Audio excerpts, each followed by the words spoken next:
Welcome everyone. This is at least the final reading stream for 2025. So I'll be finishing Lord of the Rings tonight. Only one chapter left to go. It's a pretty short chapter, so the stream is not going to be necessarily on the long side. And I'll be taking roughly a couple weeks or so break while I figure out when I'm going to start the next round of reading streams. I've already picked the book. It's going to be the first book in the Halo series, The Fall of Reach, for a bit of a more science fiction story to tell. And then after that, I'm going to read one of Agatha Christie's mystery novels, and I think I'm going to read Evil Under the Sun. But I want to use... Sir Ian McKellen is considerably older than Johnny Depp. Scrooge and Marley are supposed to be around the same age. So don't tell me that Johnny Depp was the better choice for Ebenezer Scrooge. If you're going to have Sir Ian McKellen not only cast in the movie, but as Jacob Marley. It makes no sense. It makes no sense. They're roughly the same age.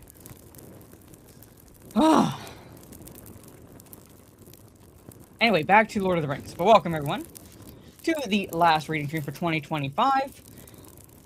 And we'll be watching one of the best adaptations this weekend of A Christmas Carol. I should say, one of the best serious adaptations, with George C. Scott's from 1984's adaptation of A Christmas Carol. That's my preference. I think that is one of the best film works. I saw bits of that. I have to go back and actually watch it. I haven't really watched that. But I didn't really watch that one. Maybe at the end of after I'm done reading, I can go through my thoughts on each of the adaptations I've seen and which ones I'd say watch and which ones I'd say skip. Very few I'd recommend to watch. Anyway, very few. Anyway. But that's neither here nor there right now. For now, we begin Chapter 9 and continue our journey, and this time it's going to be a journey to the Grey Havens. The clearing up certainly needed a lot of work, but it took less time than Sam had feared. The day after the battle, Frodo rode to Michel Delving and released the prisoners from the lockholes. One of the first they found was poor Fredegar Bolger, fatty no longer. He had been taken when the ruffians smoked out a band of rebels that he had led from their hidings up in the Broken Burs by the hills of Skerry. "You would have done better to come with us after all, poor old Fredegar," said Pippin, as they carried him out too weak to walk. He opened an eye and tried gallantly to smile. "Who's this young giant with the loud voice?" he whispered. "Not little Pippin. What's your size and hats now?" Then there was Lobelia. Poor thing, she looked very old and thin when they rescued her from a dark and narrow cell.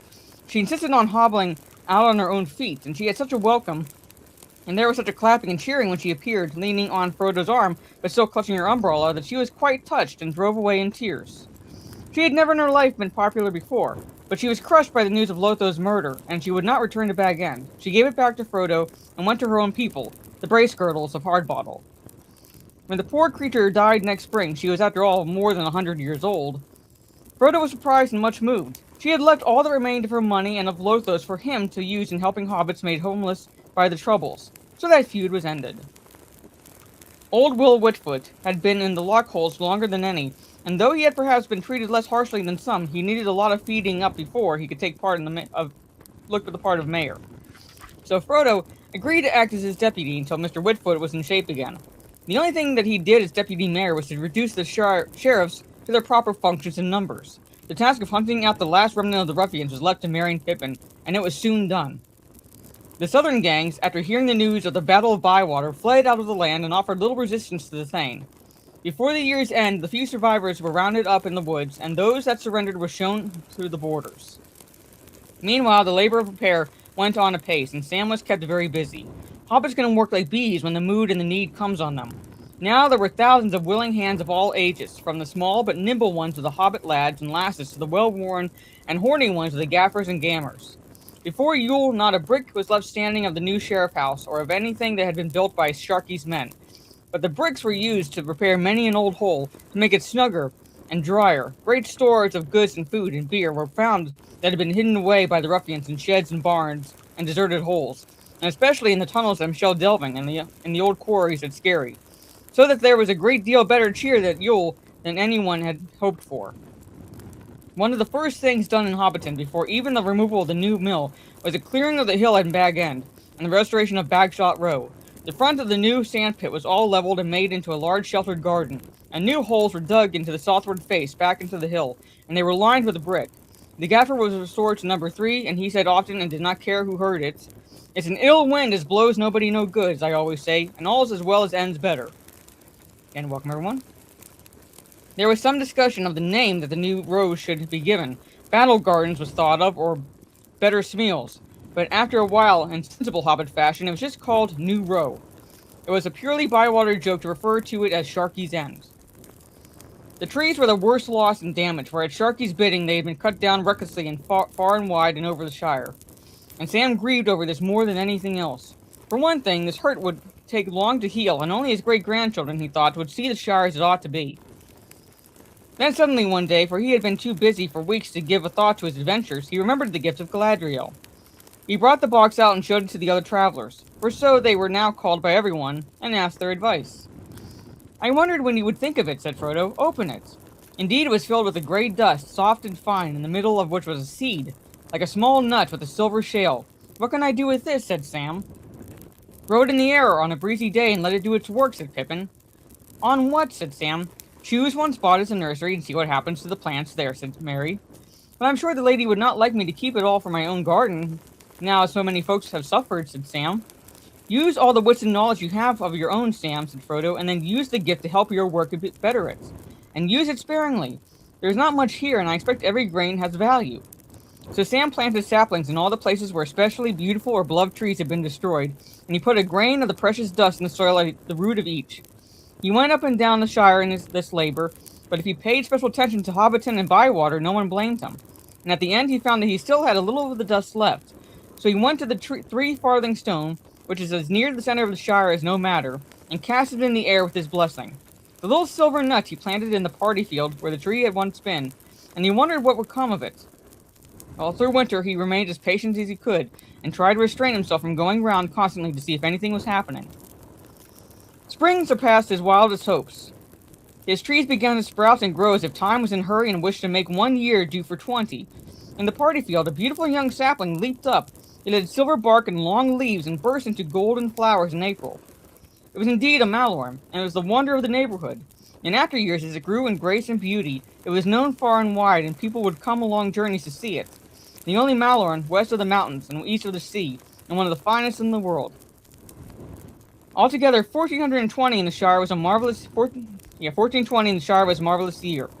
Not only was there wonderful sunshine and delicious rain, on due times in perfect measure, but there seemed something more, an air of richness and growth, and a gleam of beauty beyond that of mortal summers that flicker and pass upon the middle earth.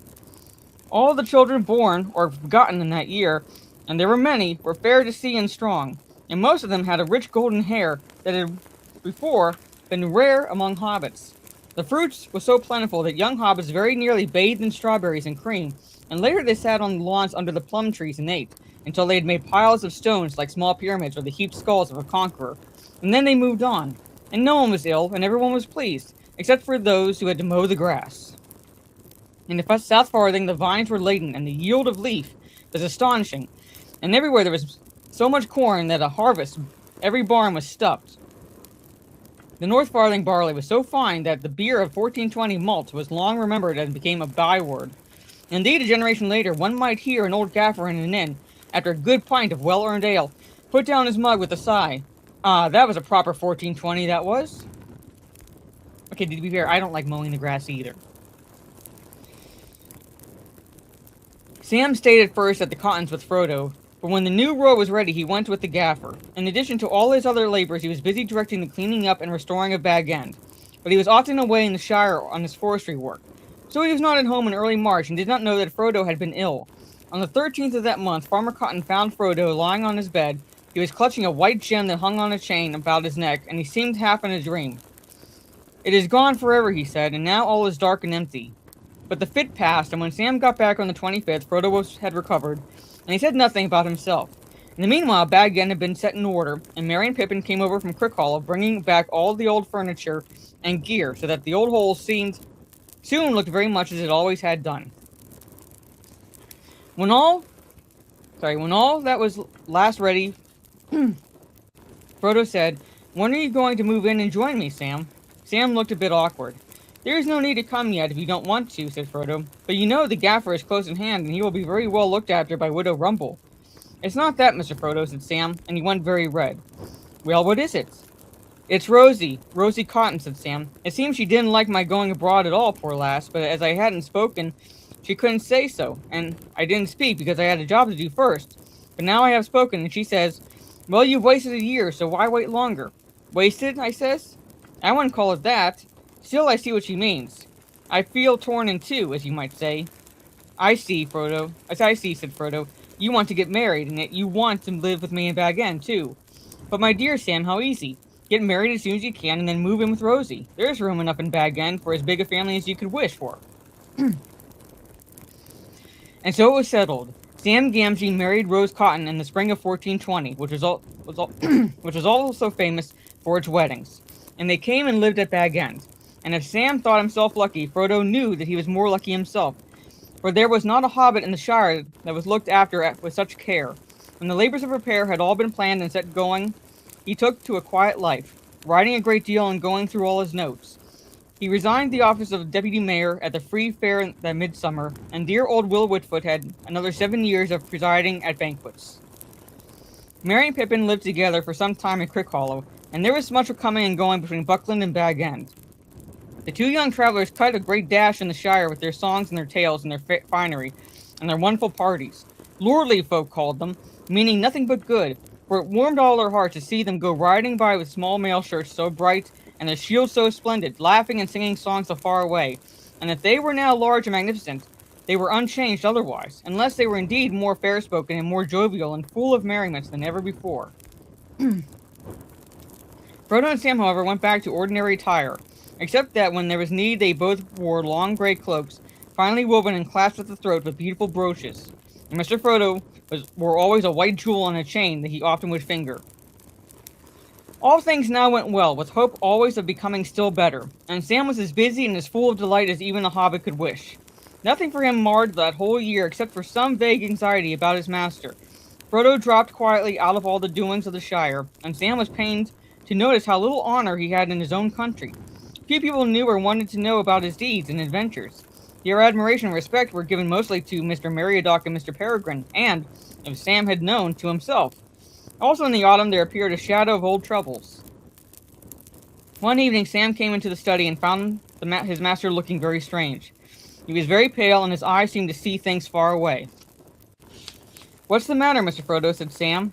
"I am wounded," he answered. "Wounded. It will never really heal."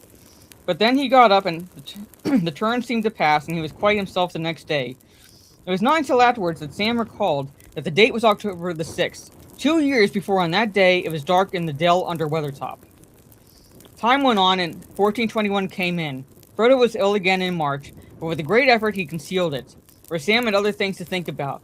The first of Sam and Rosie's children was born on the 25th of March, a date that Sam noted. "Well, Mr. Frodo," he said, "I'm in a bit of a fix. Rose and me had settled to call him Frodo with your leave, but it's not him, it's her. Though as pretty as a maid child as anyone could hope for, taking after Rose more than me, luckily, so we don't know what to do." "Well, Sam," said Frodo, "what's wrong with the old customs? Choose a flower name like Rose. Half the maiden children in the Shire are called by such names, and what could be better?" "I suppose you're right, Mr. Frodo," said Sam. "I've heard some beautiful names on my travels, but I suppose they're a bit too grand for daily wear and tear, as you might say. The Gaffer says, 'Make it short, and then you won't have to cut it short before you can use it.' But if it's to be a flower name, then I don't trouble about the length. It must be a beautiful flower, because you see, I think she is very beautiful, and it's going to be beautifuler still." Frodo thought for a moment. "Well, Sam, what about Eleanor, the Sunstar? You remember the little golden flower in the grass of Lothlorien?" "You're right again, Mr. Frodo," said Sam, delighted. "That's what I wanted." Little Eleanor was nearly 6 months old, and 1421 had passed to its autumn when Frodo called Sam into the study. "It will be Bilbo's birthday on Thursday, Sam," he said, "and he will pass the old Took. He will be 131. "So he will," said Sam. "He's a marvel." "Well, Sam," said Frodo, "I want you to see Rose and find out if she can spare you, so that you and I can go off together. You can't go far for a long time now, of course," he said a little wistfully. "Well, not very well," said Mr. Frodo. "Of course not, but never mind. You can see me on my way. Tell Rose that you won't be away very long, not more than a fortnight, and you'll come back quite safe." "I wish I could go all the way with you to Rivendell, Mr. Frodo, and see Mr. Bilbo," said Sam, "and yet the only place I really want to be in is here. I am that torn in two." "Poor Sam. I will feel like that, I'm afraid," said Frodo, "but you will be healed. You are meant to be solid and whole, and you will be." And the next day or two, Frodo went through his papers and his writings with Sam, and he handed over his keys. There was a big book with plain red leather covers. Its tall pages were now almost filled. At the beginning, there were many leaves covered with Bilbo's fine, wondering hand, but most of it was written in Frodo's firm, flowing script. It was divided into chapters, but chapter 80 was unfinished.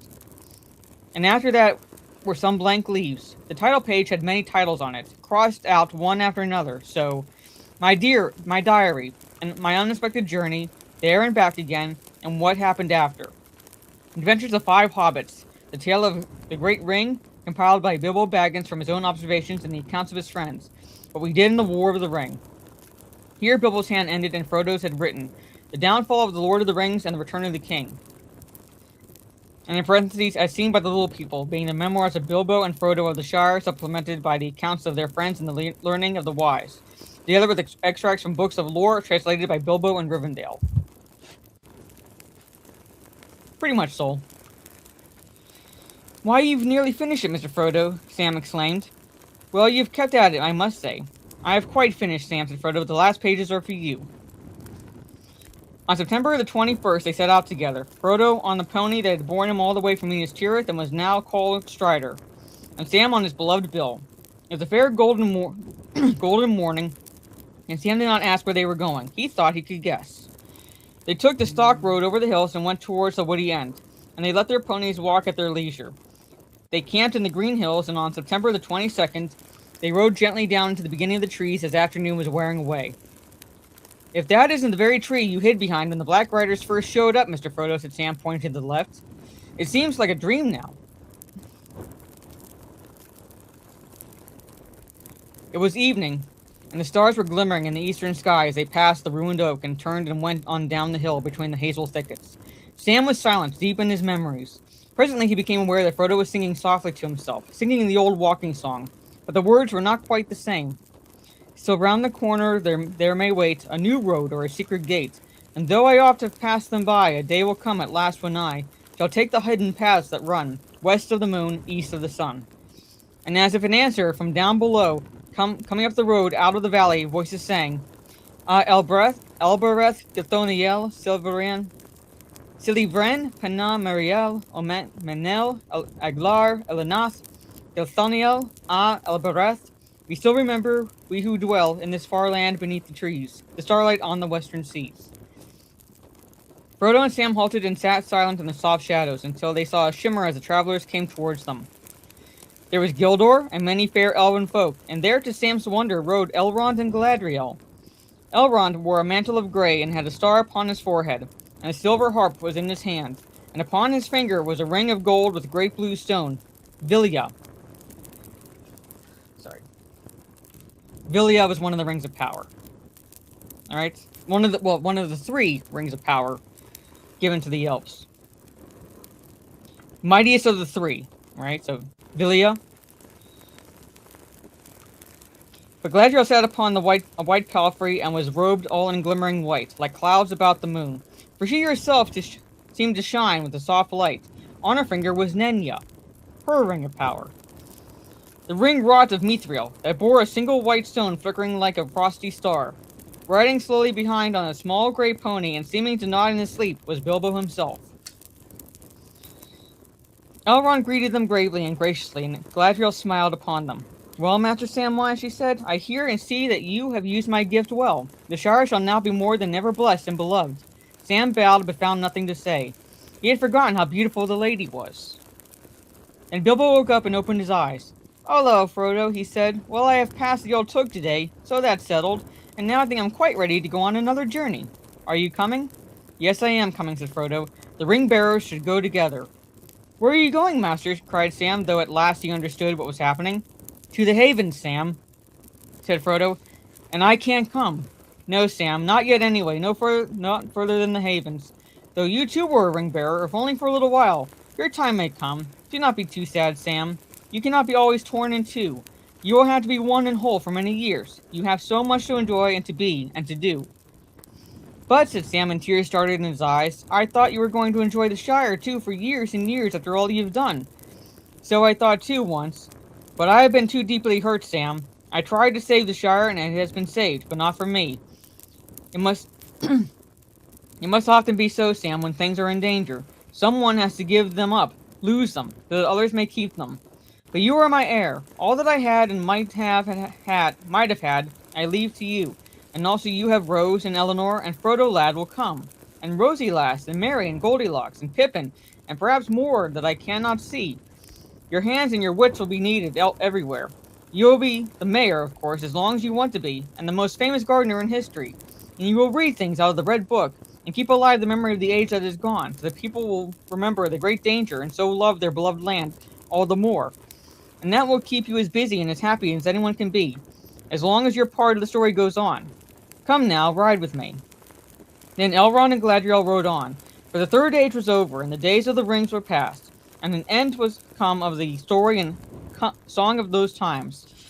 With them went many elves of the high kindred, who would no longer stay in Middle-earth, and among them, filled with the sadness that was yet blessed, and without bitterness, rode Sam and Frodo and Bilbo, and the elves delighted to honor them. Though they rode through the midst of the Shire all the evening, and all the nights, none saw them pass, save the wild creatures, or here and there some wanderer in the dark who saw a swift shimmer under the trees, or a light and shadow flowing through the grass as the moon went westward. And when they had passed from the Shire, going about the south skirts of the White Downs, they came to the far downs and to the towers, and looked on the distant sea. And so they rode down at last to Mithlond, to the grey havens and the long firth of Lune. As they came to the gates, Círdan, the shipwright, came forth to greet them. Very tall he was, and his beard was long, and he was grey and old, save that his eyes were keen as stars, and he looked at them, and bowed and said, "All is now ready." Círdan was given the third ring of power. Alright? Narya. Well, you'll see it in the text, basically. Alright, so you have Círdan, Elrond, who sort of inherited the Ring of Power, so to speak, from Gil-galad when Gil-galad fell. So Gil-galad was the original ring bearer, and then Elrond took the ring once Gil-galad fell. Galadriel hers. Alright, so you have Vilya, Nenya, and Varya. The three elven rings of power. Then Círdan led them to the havens, and there was a white ship lying, and upon the quay, beside a great grey horse, stood a figure robed all in white, awaiting them. As he turned and came towards them, Frodo saw that Gandalf now wore openly on his hand the third ring, Narya the Great. Right, so basically Círdan was the original owner, and bestowed the ring to Gandalf to hold. And the stone upon it was red as fire. Then those who were to go were glad, for they knew that Gandalf also would take ship with them. Alright. This is... To go into the three Elven Rings of Power would require doing a lore video, basically. But Sam was now sorrowful at heart, and it seemed to him that if the parting would be bitter, more grievous would be the long road home alone. But even as they stood there, and the elves were going forward, and all was being made ready to depart, up rode Merry and Pippin in great haste, and amid his tears Pippin laughed. "You tried to give us the slip once before and failed, Frodo," he said. "This time you have nearly succeeded, but you have failed again. It was not Sam, though, that gave you away this time, but Gandalf himself." "Yes," said Gandalf, "for it will be better to ride back three together than one alone. Well, here at last, dear friends, on the shores of the sea, comes the end of our fellowship in Middle-earth. Go in peace. I will not say, do not weep, for not all tears are an evil."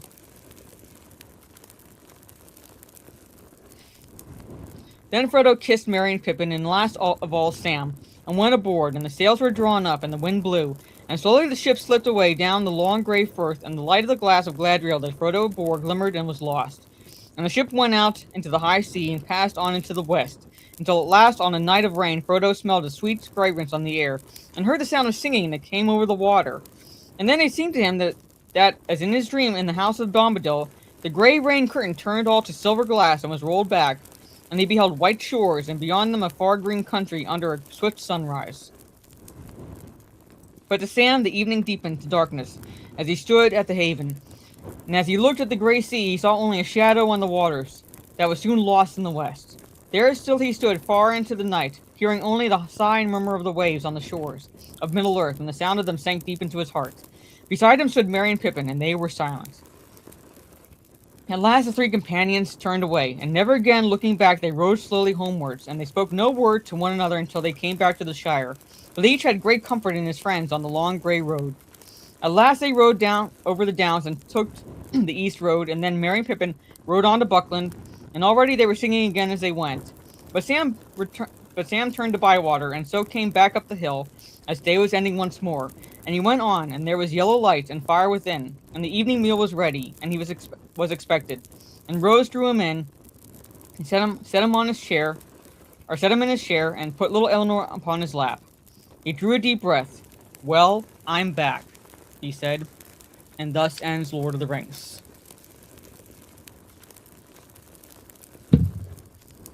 And thus ends the Lord of the Rings.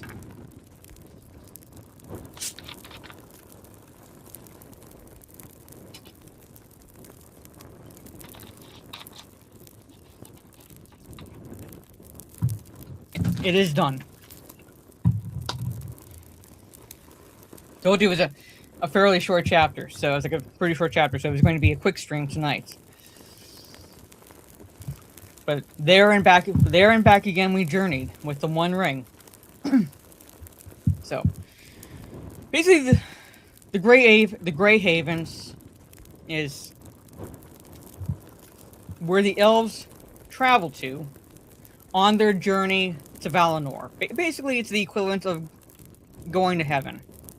It's like, in so many words, and I'm simplifying it. I'm like simplifying it, but it's essentially the equivalent of going to heaven. Alright? Frodo felt his time coming to an end. Same with Bilbo. And because they were ring bearers, outside of, not being elves, basically, because Frodo and Bilbo were both ring bearers, and Sam, for a little while, was a ring bearer as well, they were allowed to make that journey to Valinor.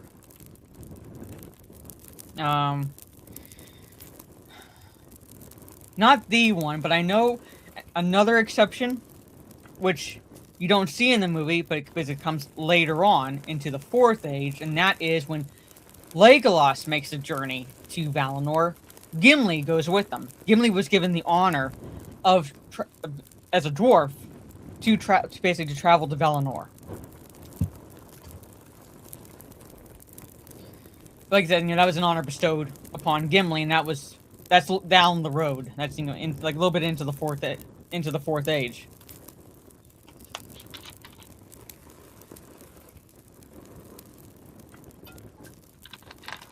So, yeah. But that's it. So, 3 rings of power were mentioned. Like I said, if I were to really go into those 3 rings, I would have to do a lore video, because it would go back into Celebrimbor making them by himself in secret and bestowing them initially to Gil-galad, Círdan, and Galadriel. Gil-galad falling in the last alliance of men and elves, which marks the end of the Second Age and the beginning of the Third Age, and thus, being bestowed to Elrond. So Elrond's a ring bearer, and Círdan bestowing or giving the ring, the 3rd ring of power, to Gandalf.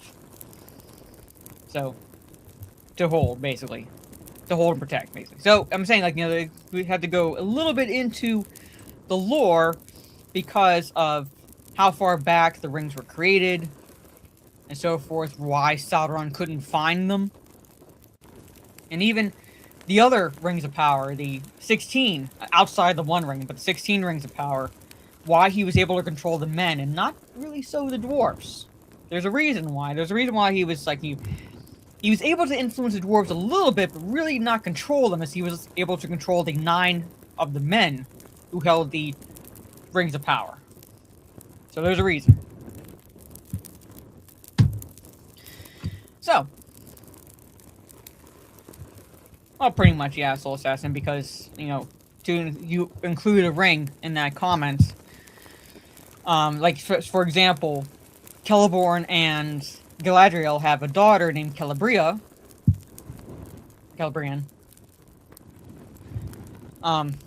who marries Elrond. And she and Elrond have Arwen. So Galadriel is grandmother to Arwen. Elrond is son-in-law to Galadriel. Which makes it very awkward watching Rings of Power and seeing that the interaction between Galadriel and Elrond, and I'm thinking, that's your future son-in-law. That's your future son-in-law. Ugh. Anyway. So, incredibly awkward. Thank you, Matthew. So. Oh, there's nothing. Don't even bring that blasphemy into the chat, Mike. But anyway, so real fast before I wrap the stream up. Now, since Saturday, does not look like I'll be able to be streaming tomorrow evening. But Saturday, I'll be doing a watch party of the 1984 adaptation of A Christmas Carol with George C. Scott. Alright, it is not the OG adaptation. It is, 1, 2, 3, 4... 6th? The 6th in the adaptations? I believe. At least of the ones I've seen. Because there was a silent one in the 1920s. There was an early one in the 1930s with Seymour Hicks. That was actually not too bad. It's nice and short. But that wasn't too bad. It's a decent watch if you can find it. If you can find it, it's incredibly. It's an incredibly old film. I'd skipped the Reginald Owen one from 1938. That was a travesty. 1951 version, I have no idea why it's with Alistair Sim. I have no idea why it's considered the definitive version by some people. Alistair Sim is good as Ebenezer Scrooge. The acting all around is good, generally speaking. But it beats to death. It beats you over the head so much with the Ghost of Christmas Past. I actually timed it. I actually timed the segments with the Ghost of Christmas Past, the Ghost of Christmas Present, and the Ghost of Christmas Yet to Come in the Alistair Sim one. I don't really count Scrooge. I mean, technically it's an adaptation, but it's really very much like it's very much like inspired from A Christmas Carol, if you know what I mean. So it's not quite an adaptation. It's more like, hey, we're taking that story, we're inspired by that story and making this. I'm not really a fan of Scrooge, but anyway. Now, yes, I timed all 3 segments. And the Ghost of Christmas Past is longer than both the Ghost of Christmas Present and Ghost of Christmas Yet to Come combined. You add the times given to present and yet to come, and still you do not reach the time given to past. So, yeah. So, I tell people, if you want to watch it, fine. It's, you know, it's not a bad adaptation. I've seen worse. Coming to another very bad one, speaking of, and that is the musical adaptation. I don't know how many of you realize that there's actually a musical adaptation of A Christmas Carol with Albert Finney. I love Albert Finney as an actor. He's one of my favorite actors. I love him as Hercule Poirot in Murder on the Orient Express. He's a very good actor. But God, that movie was awful. And it's not because I don't like musicals or I'm not a fan of musicals. It's nothing to do with that. It's nothing to do with that. It's bad. It's bad. The direction Albert Finney was given, I don't know what was going through the director's head. I don't know what was going through Albert Finney's head in portraying Ebenezer Scrooge like he does. If you want to watch it, Gravy, go right ahead. Go right ahead. There's only one song in that movie I like. Only one song in the movie that I can genuinely say I like. And that is Thank You Very Much. If you all you have to do is just watch the 2 versions of that song in the movie, because there's the original singing during the Ghost of Christmas Yet to Come segment, and then there's they sing it again, but kind of with a different tone to it later on in the film, and you can understand why if you know the story. So, in my opinion, it's bad. It's not because it's a musical. Yes, you are. I'm getting my impressions of the adaptations of Christmas Carol I've seen. Golden Fox. I finished chapter 9. But in my opinion, it's bad. You're more than welcome to watch it. You're more than welcome to watch it. Just because I say it's bad does not mean you can't watch it. I'm just saying, watch it at your own peril, in my opinion. Right? Then, I believe, comes the 1984 version. Now, there are other versions, I think, stage productions and things like that. I'm not saying, but I'm talking about like, film adaptations. 1984 one with George C. Scott, which I believe is good. Then you have the Muppet Christmas Carol, which I love.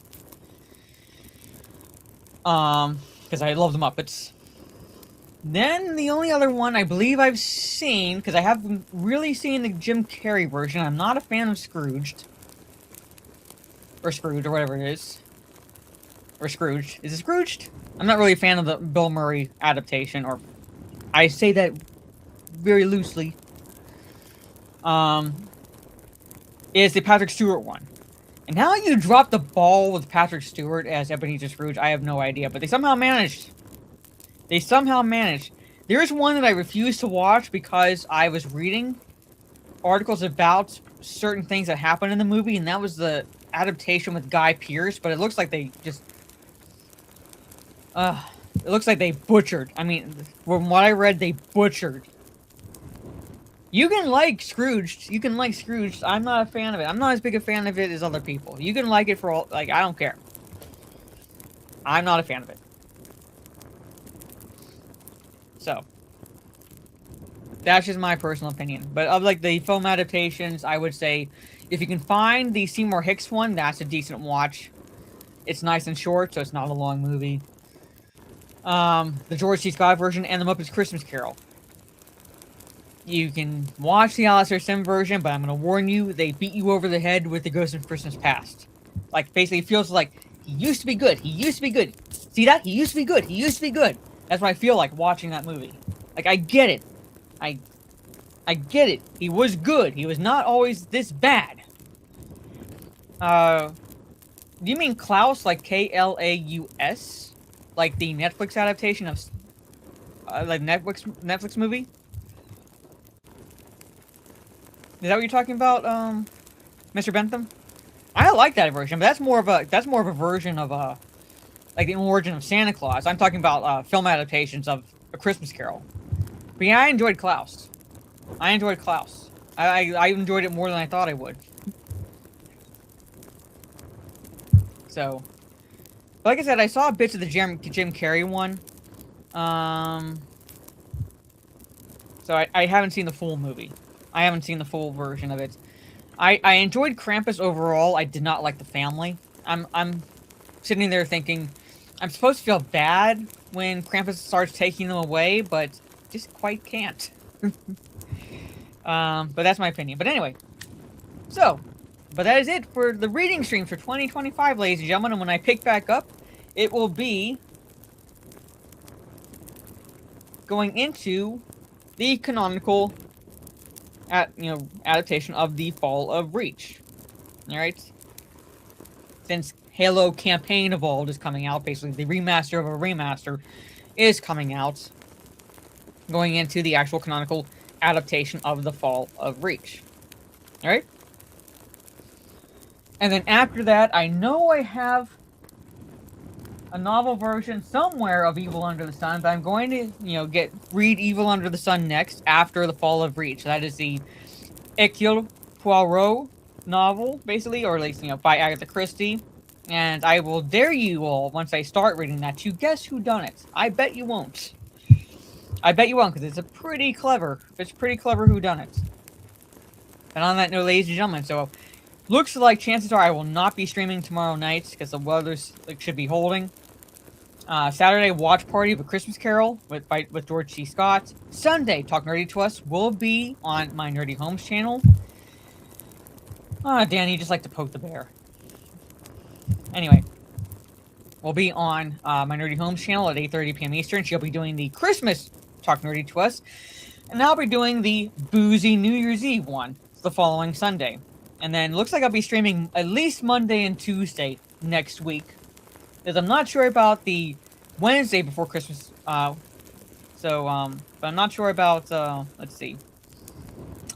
Not sure about Christmas Eve that Wednesday, and I don't know about Christmas. Alright, so we'll see.